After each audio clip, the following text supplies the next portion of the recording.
કહેતા હતા કે ના કે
જો ગાઈસ મારું મોઢું મેં ક્લીન કરી લીધું હતું. તો મોઢું ક્લીન કરી લીધા પછી મોઇશ્ચરાઇઝર અપ્લાય કરું છું. હવે મોઇશ્ચરાઇઝર અપ્લાય થઈ ગયું. જરૂરી છે અપ્લાય કરવું મોઇશ્ચરાઇઝર મોઢામાં.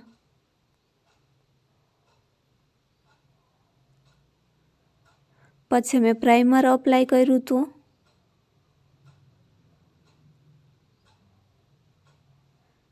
એને બધાને સરખી રીતના સેટ કરી દેવાનું પ્રાઇમરને.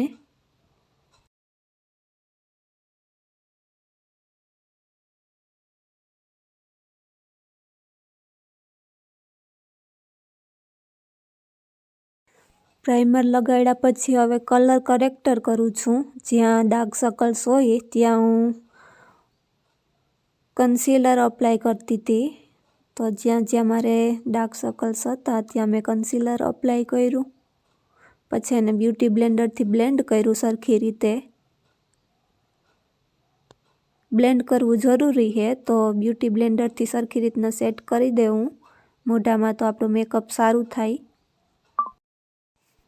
કલર કરેક્શન કર્યા પછી કન્સીલર અપ્લાય કર્યું હતું. મારા શેડનું જે હતું એ મેં કન્સીલર આપણે આખા મોઢામાં પણ યુઝ કરી શકીએ ને વધારે પૂરતા તો આપણે જ્યાં ડાર્ક સર્કલ્સ હોય ત્યાં વધારે યુઝ થાય કન્સીલરનો. તો જો કન્સીલર પણ મેં અપ્લાય કર્યું હતું. મેં ફાઉન્ડેશન કે એ કંઈ નહોતું લગાડ્યું, ખાલી કન્સીલર અને કોમ્પેક્ટથી જ મારું મેકઅપ કમ્પ્લીટ કર્યું હતું. તો જો હવે કન્સીલર અપ્લાય થઈ ગયું ને હવે બધું બ્લેન્ડ કરી લઉં. તો મારું મેકઅપ છે એકદમ સેટ. બ્લેન્ડ આપણે સરખી રીતના કરીએ તો મેકઅપ પણ આપણું સરખું થાય અને સેટ થઈ જાય આખું. તો આમ આપણે જ્યાં લગણ મોઢું ન ધોઈએ ને ત્યાં લગણ એવું ને એવું રહીએ, પણ બ્લેન્ડ સરખી રીતે થવું જોઈએ તો જ આપણું મેકઅપ ટકે. નહીંતર ક્યાં તો કાળું પડી જાય, ક્યાં તો ફાટી જાય, એવું થઈ જાય મેકઅપ. તો બ્લેન્ડ કરો.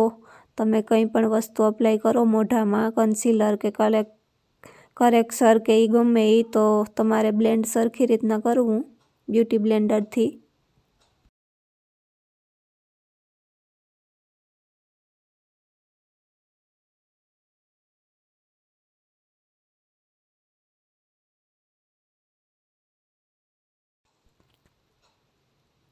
ને હવે હું કોમ્પેક્ટથી મારું જે મેં કન્સીલર કર્યું હતું એ પેક કરતી હતી, સેટ કરતી હતી કોમ્પેક્ટ પાવડરથી. તો જો કોમ્પેક્ટ પાવડરનો યુઝ કરું છું.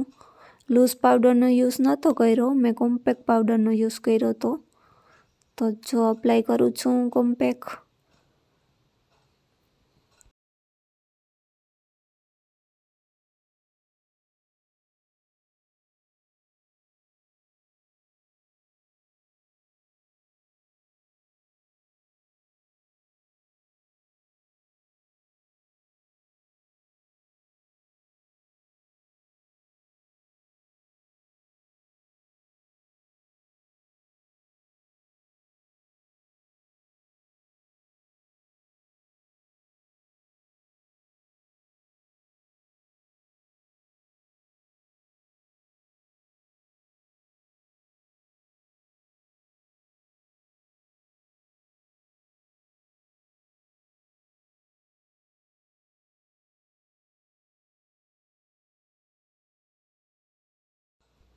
કોમ્પેક્ટ પાવડરનો અપ્લાય કરી લીધું હતું મેં, એનો યુઝ કરી લીધો તો પછી મેકઅપ પાછું બ્યુટી બ્લેન્ડરથી સેટ કરું છું.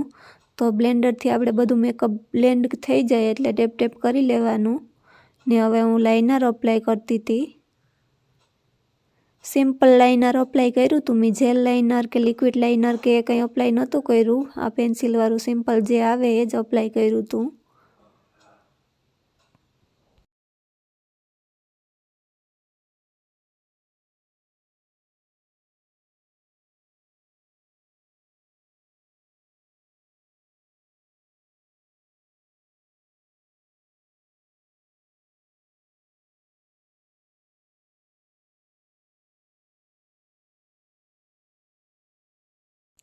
લાઇનર પણ અપ્લાય કરી લીધું ને હવે મારે થોડુંક બ્લશર અપ્લાય કરવું હતું. વ્હાઇટ કાજલ તો પાછું સેટ કરું છું. સરખી રીતના બધું મેકઅપ જે મેં કર્યું એ સેટ કરી લેવાનું. ને હા, હવે જો વ્હાઇટ લાઇનર જે મતલબ કે વ્હાઇટ જે કાજલ છે એ અપ્લાય કરું છું. કારણ કે મને બ્લેક કાજલ નથી ગમતું તો હું વ્હાઇટ જ કરું. મેં બ્લેક તો કોઈ દિવસ નથી કર્યું. મને વ્હાઇટ કાજલ બહુ ગમે તો વ્હાઇટ કાજલનો યુઝ કરું. ને વ્હાઇટ કાજલ આમ મેકઅપમાં લાગે પણ સરસ ને આંખો પણ મોટી લાગે. તો બસ જો વ્હાઇટ કાજલનો અપ્લાય કરું છું.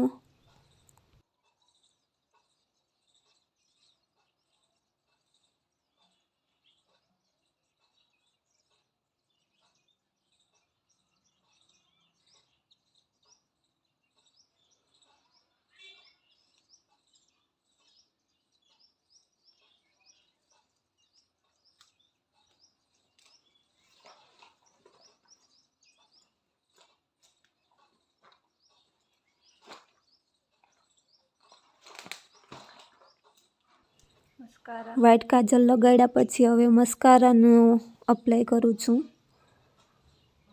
તો બસ જો મસ્કારા પણ અપ્લાય કરી લઈશ. તો સિમ્પલ અને સારું મેકઅપ એકદમ પરફેક્ટ મારું હમણાં થઈ જશે.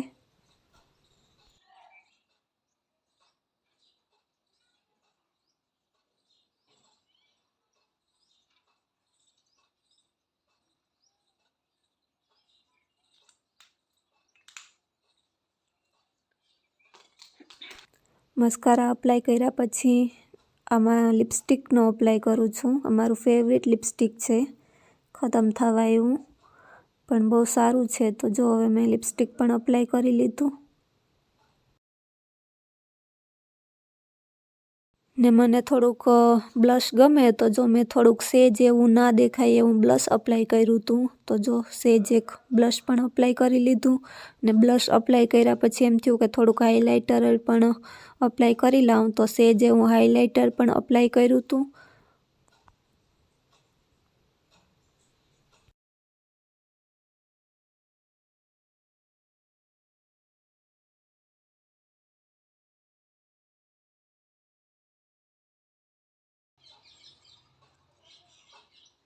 થોડુંક એક હાઇલાઇટર પણ અપ્લાય કરી લીધું પણ સેજ એવું આમ દેખાય ન એવું. ચાલો તો હવે મારું મેકઅપ કમ્પ્લીટ થઈ ગયું. હવે હું એક ચાંદલો કરી લઉં પછી મેકઅપ કમ્પ્લીટ.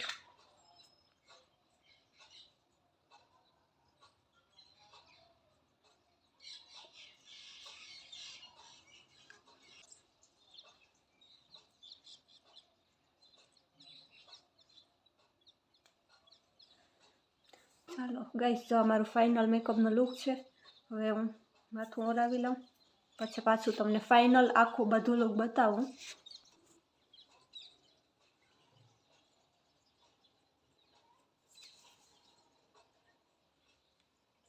જો ગાઈસ, આ છે ફાઇનલ લુક.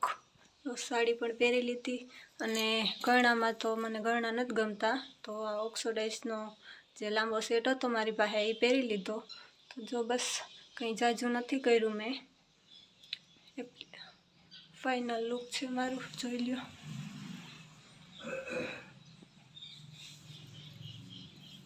કોમેન્ટ કરજો કેવી લાગુ છું.